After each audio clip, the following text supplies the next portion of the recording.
Chandrababu Naidu super 6 హామీలలో భాగంగా తల్లికి వందనం స్కీమ్ ను అమలు చేయనున్న సంగతి తెలిసిందే. తల్లికి వందనం స్కీమ్ కు సంబంధించి చంద్రబాబు విధి విధానాలను వెల్లడించడం గమనార్హం. ఈ స్కీమ్ ద్వారా 15,000 రూపాయల ఆర్థిక సహాయం అందనుందని సమాచారం అందుతుంది. ఈ స్కీమ్ లబ్ధిదారుల గుర్తింపు కోసం ఆధార్ కార్డుతో పాటు ఇతర గుర్తింపు కార్డులు సైతం తీసుకోనున్నారని తెలుస్తుంది. 1 నుంచి ఇంటర్ వరకు చదివే విద్యార్థుల కోసం ఈ స్కీమ్ అమలు కానుంది. దారిద్ర్య రేఖకు దిగువన ఉన్న కుటుంబాలకు చెందిన స్కూల్స్ కి పిల్లల్ని పంపించే తల్లులు ఏడాదికి 15,000 రూపాయలు ఈ స్కీమ్ ద్వారా పొందనున్నారు. రేషన్ కార్డ్ కలిగి ఉన్న కుటుంబాలు మాత్రమే ఈ స్కీమ్ బెనిఫిట్స్ ను పొందే అవకాశం అయితే ఉంటుందని సమాచారం అందుతుంది.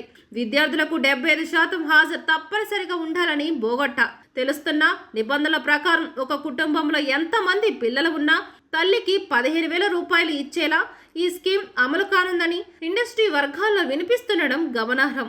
తల్లికి వందనం స్కీమ్ అమలు ద్వారా విద్యార్థుల తల్లిదండ్రులకు ఎంతగానో ప్రయోజనం చేకూరనుందని కామెంట్లు వ్యక్తమవుతున్నాయి.